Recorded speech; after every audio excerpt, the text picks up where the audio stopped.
You just got a big cash gift or a nice tax refund. How are you going to handle a sudden influx of money? Let's walk through today how you can make your money work best for you.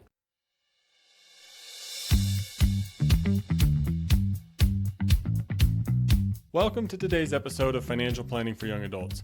Financial Planning for Young Adults, or FPYA, is off to a great start. This is our 7th episode, and thank you all so much for subscribing.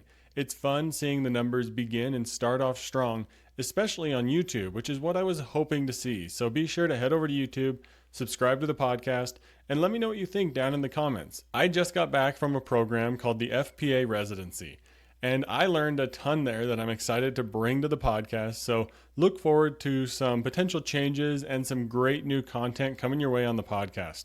But what are we talking about today? Like I mentioned in the very beginning, we're talking about how cash or sudden influxes of money can tend to make us handle money differently. We tend to not think about it the same. Now, why is this? Well, it's because of a thing called mental accounting. We tend to think that sort of money that just comes into our lives is free money, and that it's not money that we can really use for our other goals. We tend to think it's time to treat yourself, right? That is such a common phrase when it comes to cash or a sudden influx of money. We need to take a step back and look at our money objectively and not subjectively as free money. I don't want you to think that you have to perfectly optimize the math. There is certainly a place for savings and goals, and we're going to touch on that today. We're going to make sure to hit on real accounting versus mental accounting, and there's a lot of great things coming up. But where is that line? That's what we're going to identify today and work towards helping each and every one of you understand where your line is with savings versus income and cash flow, and how you're going to handle those extra influxes of cash going forward. So what is upcoming for FPYA? Well, I'm looking to do my first guest interview on the show.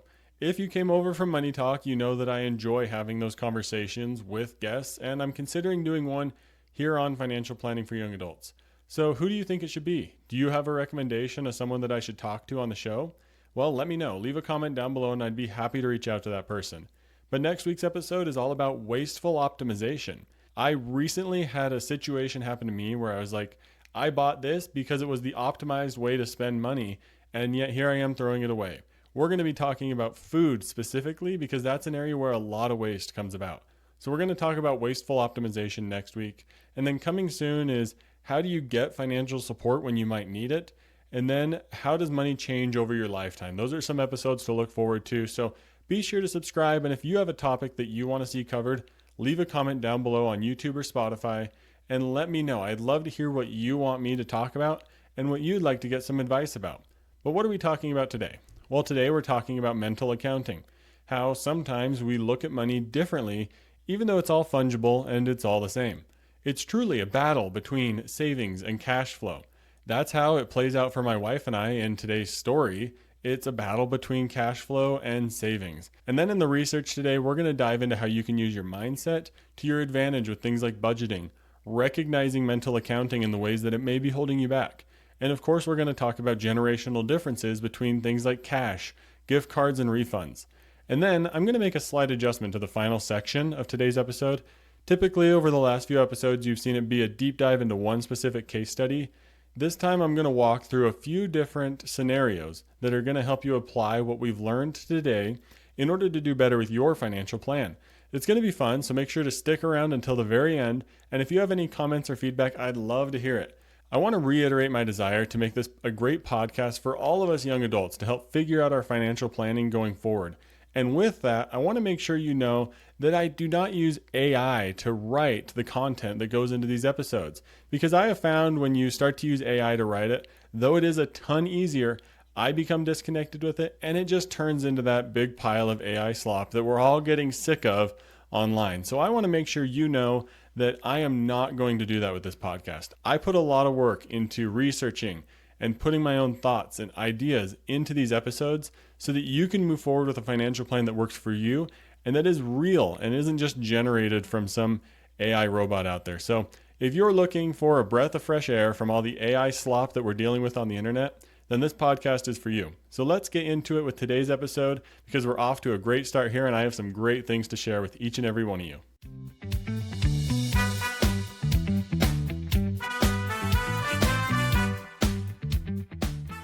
Today's story is going to be a great one, and the first question that I want to pose here is, do you build up your savings or do you use your income and cash flow?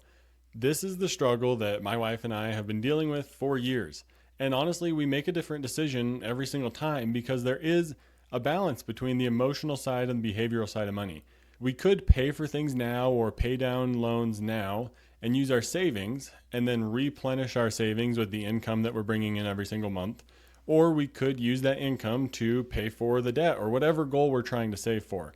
And trying to do this mentally, that's where the danger lies. And that's the real focus behind today's episode, is that doing all of this mentally is going to leave you very stressed and very confused.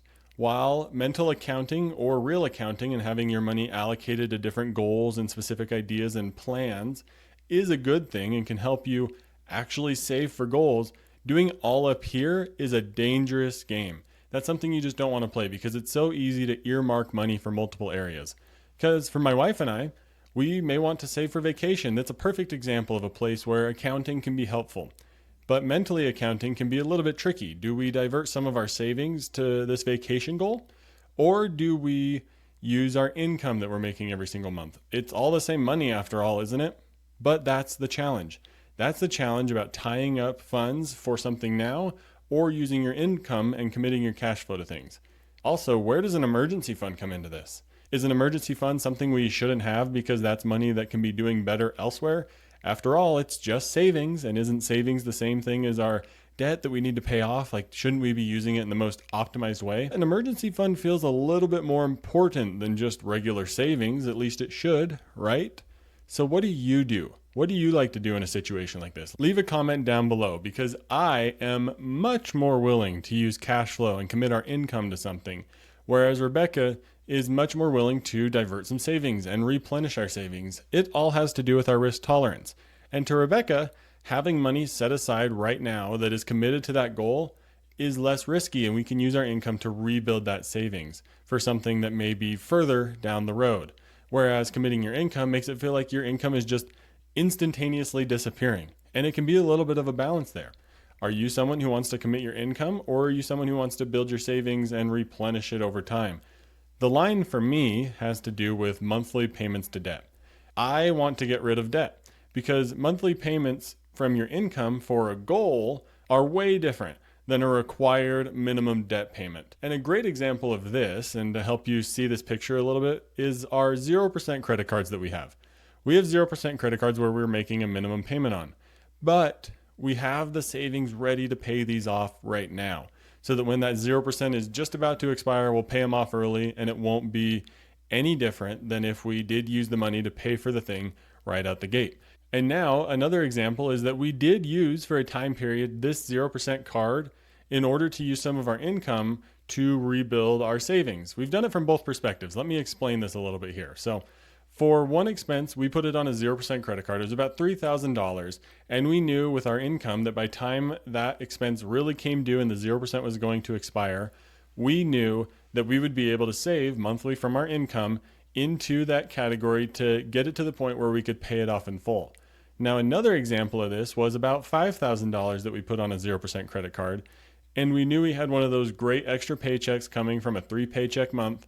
And now we put all of that money into a savings account where it's just sitting there waiting. So now our savings is sitting there waiting to be used versus our income constantly trying to refill this bucket. Now there is a little bit of a dangerous game there because what if something happens and your income isn't able to keep filling up that savings account that you're going to use for that 0% card? That's where some danger can lie. And that's the balance between the risk tolerance that I'm trying to paint with this story. Is do you just plop down a chunk of savings or do you use your income to save towards your goal, whether it's paying off a credit card or paying for a vacation? I hope this is helping you paint a picture in your head about some of these juggling acts we try to do in our mind. And this is why it can be so valuable to write this all down, because actually accounting for all of this is so much easier than trying to keep track of it up here in your head. Just telling the story is still hard to keep straight in my mind because this can just become such a juggling act. Writing it down can be the difference between losing track of all of it in our mind as we're confused and actually making progress on your financial goals. So make sure you stick around to the end where we're going to talk about how you can actually keep track of all of this.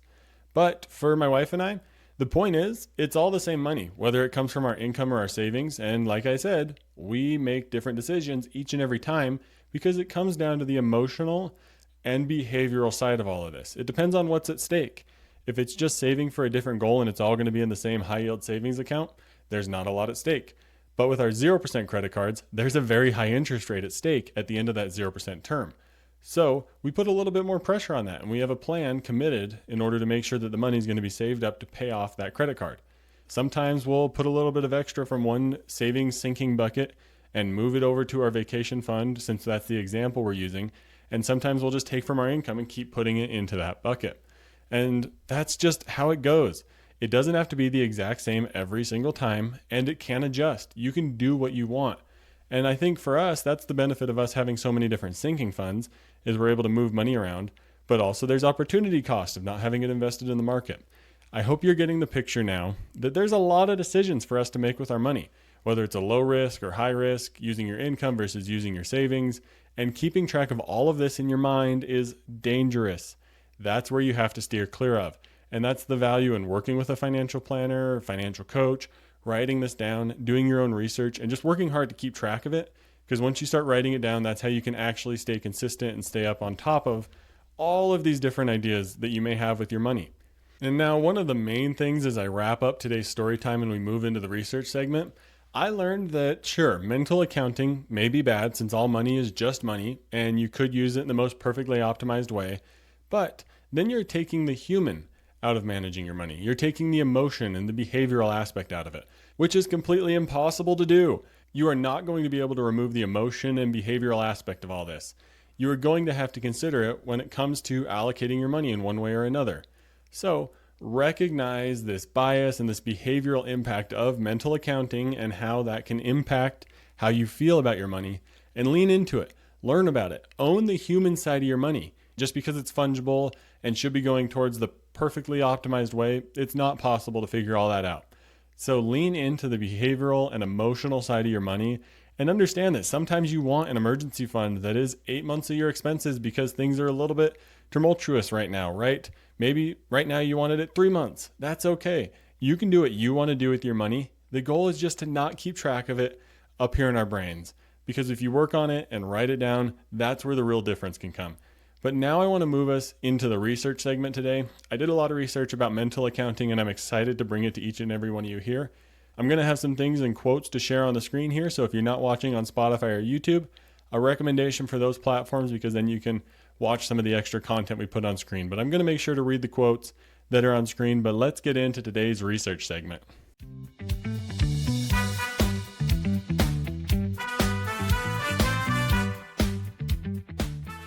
Super excited for today's research segment today. We're going to dive into what is mental accounting. We're going to talk about why budgeting is so important, even if you're wealthy or if you have a financial plan in place. We're going to talk about how budgeting can be essential. And we're going to talk about some cringe money hacks that Gen Z tends not to favor, which is the generational difference between cash, between older generations and younger generations. And I'm excited to get into some research about the mindset around managing our money. So let's kick it off today with mental accounting. I found this article and I'm going to share some quotes on screen. And of course, all of the links to the articles we'll talk about today are in the show notes.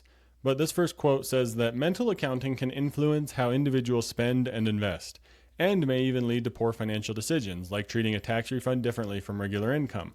To avoid this, consumers should treat money as fungible, meaning all dollars have the same value regardless of origin. Take a tax refund, for example. Getting a check from the IRS is generally regarded as found money or fun money, something extra that the recipient often feels free to spend on a discretionary item. But in fact, that money was yours all along. And the word refund simply implies a restoration of money because it was an overpayment of tax. It's not a gift from the IRS. And therefore, it should not be treated as a gift, but rather viewed in the same way as the individual would their regular income. And this is one of the things that I like when we start considering mental accounting. Consider how you're treating the money that seems to just come into your life, like a tax refund, or maybe it truly is found money or a gift. It's all about finding the line between what you want to consider as fun money or what you want to put towards your goals. For me, the tax refund is totally viewed as money that is already ours, that the IRS was holding on to. And of course, getting as close to that $0 refund as possible is perfect, and that's the optimized way to do it. Now, you could have the plan in place where you blow all your money on whatever you want, and then it's okay to put your tax refund or found money towards that goal, but it's extremely unlikely that someone's plan is to just blow money on whatever they want. And there's likely things that you want to actually do with your money. So please consider your tax refund or gifts as money that you can use in your system and in your financial plan. Another quote from the same article says that mental accounting might seem logical, but it's actually quite illogical. For instance, people keep a special money jar or a similar fund set aside for a vacation or a new home or whatever it may be, while at the same time carrying substantial credit card debt. People may treat this saved money differently from debt repayment funds, even though that raises interest costs and lowers people's net worth. Now, this is where the line is for me, and debt is typically the line for most people, like I've been speaking about. But are you carrying high interest rate credit card debt while having a fun money jar? No, you need to pay off the credit card debt. I think that one's a pretty simple and straightforward idea. Are you keeping a fun money account at the same time as credit card debt? Are you keeping a fun money account at the same time as 8, 9, 10% auto loans? Because those can be extremely damaging to your finances as well. So there may be a balance that you need to find on where does debt play into savings, because that is a true point of balancing this mental accounting game, because you might feel safe and secure knowing you have your vacation fund, but is interest just eating away at your net worth? The key to dealing with mental accounting and not succumbing to it is to treat money as interchangeable and not give it labels. Don't consider certain money less important because it came from an unexpected source, or continue to park money in a savings account paying little to no interest when you have debts to repay at a much higher interest cost. Because this is the same thing we were just talking about. You could take the perfectly optimized outlook, and if we think back to the episode where I made my wife cry, that may not be what you want to do, but we may want to avoid labeling all of our money because there may be some way that we could optimize it better, especially around high interest rate debt. We don't want to get ourselves trapped into one mindset or another just because money has a label on it. This brought up an idea for me and my wife's situation of that paying off debt versus saving for the future. Because where's the line for us? We do have extra savings right now, and we could use some of it to knock out our loans. So do we keep saving, or do we use that money to knock out these loans? Do we save on interest? Do we save on the emotional weight of debt? What's the emotional weight of our money being gone, so to speak? For me, it depends on the interest rate. Our interest rates are very good on these loans we have, and there's other goals that are a much higher priority. So we'd rather commit our income to the debt payoff and use our savings for this near-term goal that we have. So that's the balance for us. I wanted to share a little bit personally there. I hope that helps you paint a picture and help you find the line on where you can balance debt payoff versus having savings setting aside. The next article I want to talk about is why is budgeting important even if you're wealthy? Well, it can help you limit overspending, identify spending patterns, reach long-term goals, and prepare for emergencies. Identifying spending patterns, that's a huge one for me. I do think there's some value in mental accounting when it comes to emotion and peace of mind. But if we're trying to mentally account for all of our financial situation, it's going to get confusing and messy, and we're going to miss the mark. Every single person underestimates how much money they spend. Even Rebecca and I, with our elaborate spreadsheet, we always still underestimate how much money we actually spend. Because we still spend more than that because we just can't keep track of it in our minds. So actual expense tracking and actually budgeting allows you to keep tabs on your day-to-day spending and in your finances in a way that is easy and automatic. So make sure you set up some way to actually track your expenses, because once you start to see where your money is going, the mental accounting is going to start to work in your favor. It's going to start happening automatically in your mind where you're going to recognize those spending patterns and the ways that you can be saving money easily and automatically. So put the mental accounting side of your brain to good work and give it some good data to work with, because if you do some of it on a spreadsheet or in an app, then your mind's going to be able to work in ways that are actually beneficial to you. The next quote is going to cover 3 different scenarios where budgeting can be helpful and kind of relate it to each and every one of you. For those of you with a lower income, you can use a budget to ensure your basic needs are met and break that deadly paycheck to paycheck cycle. Imagine not caring when your next payday is, because breaking that vicious paycheck to paycheck cycle can be a huge sigh of relief for anyone. If you're in a paycheck to paycheck cycle, budgeting can help you break that. For those of you with a moderate income, budgeting helps you allocate resources effectively, build savings, and prepare for unforeseen expenses. And yeah, that's really it. It can help you build up a healthy savings that helps you feel confident. And for those with high incomes, you can benefit from budgeting by optimizing your spending, investing strategically, and safeguarding against lifestyle inflation. Lifestyle inflation is a killer because inflation itself is also brutal, but can you imagine inflation on top of lifestyle inflation? That's like double inflation. And that could be a headline right there that would get millions and millions of readers. So make sure you're using budgeting to avoid lifestyle inflation, and that way your spending can stay on target and you can hit the goals that you really, really want to hit. Budgeting is a great tool, whether you're on the low income spectrum or high income spectrum. It doesn't have to be item by item, but it should be set up in a way that gives you a good overview of your spending, because this next article about why a personal budget is essential, even for millionaires, talks about the fact that you can pay off debt faster, you can avoid it altogether, you can prioritize your goals, and you can have the freedom to spend. And I'm hitting on budgeting as a tool here so we can get everything out of our mind and we can continue to move forward with our money. But now I want to get into some mindset tricks and some mindset ideas from today's research. The next article is that this money hack is cringe to Gen Z, but has helped older generations save. The quotes for this one are that nearly a third of Gen Z said that people who use physical cash are out of touch or even cringe, according to a Cash App study survey. Older generations view cash as more real and tangible, while Gen Zers and millennials are not necessarily experiencing the same realness around cash. And I think this is completely true. A way that you can use that same sort of cash idea that old generations consider to be effective would be to set up separate accounts or different debit cards. Cash is a great example for me and my wife where mental accounting can happen. We tend to view money as found cash. So we have to get that cash into our system right away. We have to get into our spreadsheet ASAP, because if we don't have it in there, we're just going to spend it freely and it's not going to go towards the goals that we really want to put our money towards. I'm sure many of you also view cash as found money, but honestly, it's all the same. And that cash can help you reach your goals and build your savings just as much as your digital direct deposits that come into your account automatically. So make sure you're using your cash in a way with a system that's going to help you not be so cringe with cash, but help you actually still use your money in a way that's beneficial for you. The next article is Gen Z's money mindset and what it could mean for their financial future. Gen Zers want to enjoy physical, mental, and financial health. Money isn't something to pursue just for the sake of pursuit.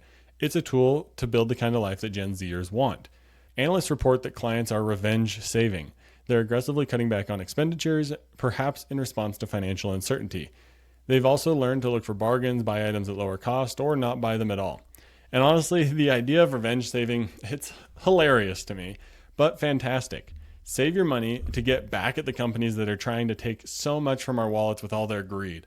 I love it. So if you need to revenge save in order to save money, do it. Cut back on your expenses and use little mindset tricks to get your money moving in the direction that you want to go. Set up separate accounts, whatever it needs to be for you, in order for you to use that mental accounting wheel that you have in your mind towards your benefit. My last article here is that Gen Z's unique money mindset and approach to financial wellness. It says that as Gen Z enters adulthood and works towards becoming financially independent, they often take on some big money-related challenges and responsibilities such as paying for college, establishing a career and establishing a budget from scratch, and starting an emergency fund. I think this is a great overview of the things that are plaguing our generation with money. It feels so hard to do all of it. But remember that your money, it's a tool. And I love that perspective. It's a tool to help you build the life that you want. And that does it for today's research section. This next section has some slight adjustments to make it more applicable. We're not going to look at one big case study. Instead, we're going to dive deeper into a few subtopics around today's episode to help you apply them to your day-to-day finances. This is going to be fantastic. And if you have any feedback or specific thoughts around this next section that you want me to elaborate on or that you want me to look into, please let me know. I'd love to hear any feedback that anyone has. So please leave a comment on YouTube or Spotify, and let's get into today's application section.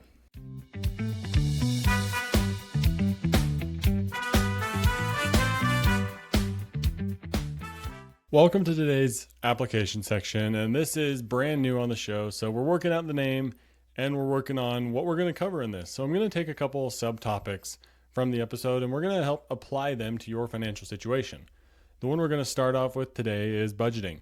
This is a fantastic tool. It's helped Rebecca and I allocate our money, and this can be a way for you to see where your money is going, what your savings is doing, and really, it's a great way to figure out how your money is working well for you, or it can help you find the line where money isn't working well for you.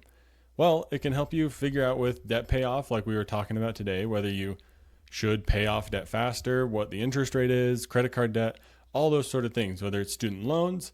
At what point are you okay with allocating your money towards paying off the debt faster versus allocating it for savings? That is what budgeting can help you figure out. And this is going to dive into the area that I was talking about earlier of mental versus real accounting. Mentally accounting for your money is going to leave you feeling like you have more money than you really do because you can't keep track of it all up in your brain. You're going to mentally account for your same money to be everywhere. And this is where earmarking can be extremely dangerous because real accounting and actual specific labels and numbers, that can be helpful. Actually giving your money labels that you truly stick to, that is where it can be really powerful because you have things like Allies buckets, you have Cruise pockets, you have sinking funds.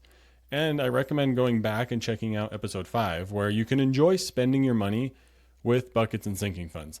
Avoid mentally allocating all of your money and actually allocate it with a budget, allocate it with sinking funds, allocate it with separate savings accounts, whatever it takes for you. Figure out a way to really account for your money, and that's going to help you in the long run because mentally accounting it, that's a disaster waiting to happen. My second topic that I want you to apply to your financial situation today is things like cash, tax refunds, gift cards, or free money, as we'd like to consider it. Who here thinks of cash as free money? I know I do, and this is the generational difference that we're going to talk about in our next 3 topics. But old generations used to view cash or that money as a real pain point to where it felt like you were really spending the money. And for them, spending on a debit or credit card, that was fake news. And now it's completely flipped. Cards and digital money, that's more real to me. It's more real for us to look at our phones and look at our digital banking accounts and say, that's how much money I have. Use this to your advantage. If you like to look at an app and make sure you know you have enough money, consider a Crew account where you can have pockets readily available with your specific amounts and the different debit cards tied to those pockets. It can be a fun way to track your spending. And you can use this to your advantage to make sure you have a system set up that actually works for you. Because if you're like me and you view cash as free money and money that you don't really have to worry about, listening to some old talking head tell you about how you need to use a cash envelope system, that's not going to work. It's just going to leave you feeling frustrated and unsure what to do with your money and like you're never going to be able to figure it out. Because guess what? You can figure it out. You can find a system that works for you. Set up your accounts in a way that work for you, that you spend from a specific debit card at certain stores or a specific credit card that you pay off monthly. Know how to check your balances. Use tools like Crew, Monarch, or other apps that can be helpful. And this is where real accounting can be super helpful because if you have a way set up that you can see, I have $700 saved up for a trip that I'm trying to take, you know that that $700 shouldn't be used. So yes, it's similar to an envelope system, except it's digital and works in a way that actually works for today's day and age because cash, frankly, that just doesn't work. But the third thing that I want to help you apply to your money is the generational differences. And this comes from taking money advice from your grandparents or parents because guess what? I'm going to say it, cash isn't king anymore. Savings and liquid money, our cash equivalents, are king. But actual physical cash, that's old news. It's honestly a liability for me because it's something that's likely to get lost, freely spent without actually taking into account into my budget and system, and I'm just not going to worry about it as much. I've had times where I've lost cash and frankly, it never got put in the system and I never thought about it again. If you work in an environment where maybe cash is king, then maybe you need to adapt your system to actually use cash. But for a lot of people, cash used to provoke the emotion of loss. When you had to hand over a dollar bill, you actually physically felt it. But for me, cash provokes emotions of uncontrolled spending and untracked spending, and it just makes me want to just use it freely. So use how you feel about cash or debit cards or credit cards to your advantage. Figure out how your mindset works and build a system around that. Because let's talk about debit cards for a second. There's a lot of great systems up and coming like Crew, where you can have separate pockets or separate accounts or buckets or whatever it may be. And then you can use your debit card and you can allocate expenses to those pockets. There's a lot of different tools out there that are helping you use debit cards or credit cards similar to cash. And I think that is fantastic because honestly, that's really the only way that's going to work for me or anyone younger than me is having some sort of system set up around debit cards. You could use credit cards in a similar sort of way. Maybe you have a few credit cards that are specifically good for specific areas of where you spend money. And so you only use that credit card at that place, and that's how you can keep track of that balance. Now, credit cards can be dangerous because it's not spending your actual money, and it's very likely that any credit card company has given you a much higher credit limit than you actually need. Because I know for my wife and I, we have credit cards with limits of like $10,000, $15,000, which is just stupid and unnecessary. But that's how they get you. That's how they get you paying those higher interest rate payments. Maybe you're listening to this and you're scoffing at me at the idea of calling cash cringe and saying that cash isn't king. That's fantastic. Use cash in a way that works for you. If it doesn't work for you, use whatever does work for you. That's what's so awesome about personal finance, is it can truly be personal. And it all comes down to the way that we each view money individually, which is the fourth topic I want to talk about today, mindset. Maybe you do feel some of that old emotion around cash, like I said. Perhaps it triggers that feeling. Use that to your advantage. Use whatever you have in your mind around your money to your advantage. And I want to mention an idea here that can really help you figure out your money feelings instead of tracking every single expense. And that is money journaling. Begin to feel how money makes you feel. Write down how a transaction makes you feel instead of writing down the specific dollar amount and store and all that sort of stuff that, frankly, an app can keep track for you really well. Begin a money journal and then use this to really find your superpower around money. Maybe it's that you truly don't enjoy shopping, and so you write down a couple notes and you realize, hey, all of these journal entries are overall negative. Maybe I need to get that out of my life. Maybe you really do enjoy shopping, so you need to build a system that allows you to do it. But that's where figuring out your actual money mindset through journaling can be super helpful. Building a money journal can really help you out. And then the last topic that I promised to cover today is a written plan and writing down how you're going to create the system that works for your money. I have to get cash right into our system right away. I know that. And so I have a system figured out, and then it works for me, and you can do the same thing. Don't try to do all of this in your head. Write it down. Same thing goes with the idea of journaling. If you have a financial plan or a goal you're working towards, write it down. Please trust me on this one. If you need help breaking down how to get started with a written plan, leave a comment down below. Just take a piece of paper, like I can go on this printer behind me. I'll grab a piece of paper and I'll start thinking about, how does money make me feel? Why is money important to me? Those sort of things can help provoke a lot of great conversations that can get you going in the right direction towards writing down your financial plan. And then as you write down why money is important, you can begin to craft some different legs of the financial plan, so to speak. And then you can see how money will play a role into building up those legs and pillars or whatever you want to call them. And if you need help building a financial plan, please reach out. I'd be happy to help each and every one of you figure out this written plan so that you can get money moving in the right direction for you. But that does it for today's brand new application section. Let me know what you think about it down in the show notes. Did you like the deep dive case studies more? Did you like this application section more? Let me know what you think down in the comments. And please reach out if you have any questions that you'd like me to cover on the show. But let's wrap up today's episode.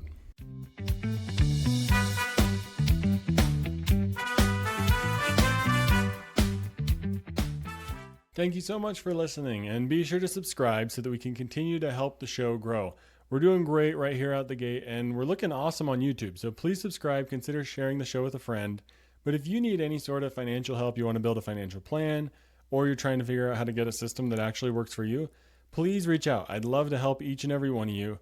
The link is in the show notes to send me an email, or of course you can leave a comment down below. But thank you for checking out today's episode. I hope this was able to help you with figuring out some of the tricky mindset stuff that goes into our money and why it can be so difficult to manage all of our money in our brain. And remember that nobody is going to be able to make this look perfect and completely optimize it and figure it all out in the perfect way. So while mental accounting may be a dangerous game to play, actually accounting for your money and building a system that works for you can be a phenomenal place to be. But remember, there is emotional and behavioral aspects to all of this. We can't ignore the human side of money. You still have to take it into account. And that's what's so awesome about personal finance. So that does it for this 7th episode of Financial Planning for Young Adults. If you're enjoying, please make sure to hit subscribe, and I'll catch you in the next episode. Thank you for listening to this episode of Financial Planning for Young Adults. Have a great week. And hey, quick heads up. This podcast, it's meant to be educational and it's for entertainment purposes. It's not personalized financial advice for your specific situation. So before you go out and make any big money moves, make sure you chat with a qualified financial professional who knows your full financial picture.